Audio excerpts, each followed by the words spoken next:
শেরপুরের শ্রীবর্দী উপজেলার খোলাসপুর এলাকায় ঘটে গেছে এক হৃদয় বিদারক ও অবিশ্বাস্য ঘটনা। অভিযোগ উঠেছে ৮০ বছর বয়সী মোহাম্মদ খলিলুর রহমান তার পক্ষাঘাতগ্রস্ত স্ত্রী খোরশেদা বেগমকে জীবন্ত কবর দেওয়ার চেষ্টা করেন। প্রায় ৬ বছর ধরে অসুস্থ শয্যাশায়ী এই নারী বিছানায় মলত্যাগ করলে ক্ষিপ্ত হয়ে স্বামী এই নৃশংস আচরণ করেন বলে জানান স্থানীয়রা।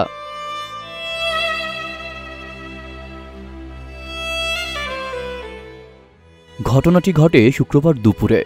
ভাইরাল হওয়া একটি ভিডিওতে দেখা যায় খলিলুর রহমান তার স্ত্রীকে ঘর থেকে টেনে হিঁচড়ে উঠানে নিয়ে আসেন। এর আগেই তিনি উঠানে কোদাল দিয়ে একটি গর্ত খুঁড়ে রেখেছিলেন। পরে স্ত্রীকে সেই গর্তে ফেলে দিয়ে কোদাল দিয়ে মাটি চাপা দেওয়ার চেষ্টা করেন। চিৎকার করে আত্মরক্ষা করার চেষ্টা করলে তিনি স্ত্রীর মুখে উপর্যুপুরি চড় মারেন।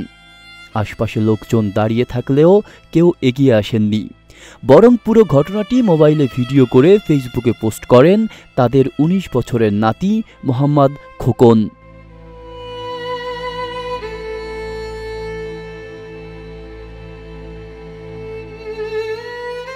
স্থানীয়রা বলছেন, খলিলুর রহমান আগে সবার সঙ্গে ভালো ব্যবহার করতেন, কিন্তু দীর্ঘদিনের দারিদ্র্য, শারীরিক ও মানসিক চাপ তাকে দুর্বিষহ করে তোলে।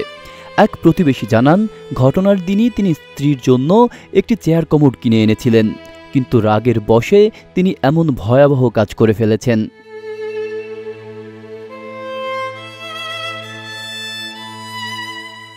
এদিকে ভিডিওটি ছড়িয়ে পড়ার সঙ্গে সঙ্গেই নড়ে চড়ে বসেছে প্রশাসন। শ্রীবর্দী উপজেলার ওসি মোহাম্মদ আনোয়ার জাহিদ জানান, পুলিশ ঘটনাস্থলে পাঠানো হয়েছে এবং বিষয়টি স্থায়ীভাবে সমাধান হয়েছে বলে জানা গেছে। তবে লিখিত অভিযোগ পেলে আইনগত ব্যবস্থা নেওয়া হবে। শ্রীবর্দী উপজেলা নির্বাহী কর্মকর্তা শেখ জাবের আহমেদ বলেন, ভিডিওটি মর্মান্তিক এবং আইন অনুযায়ী ব্যবস্থা নেওয়া হবে।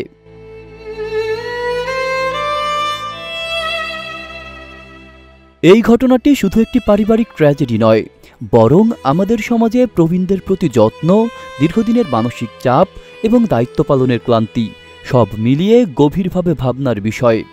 প্রশাসনের পাশাপাশি সমাজকেও এ বিষয়ে সচেতন হওয়া দরকার।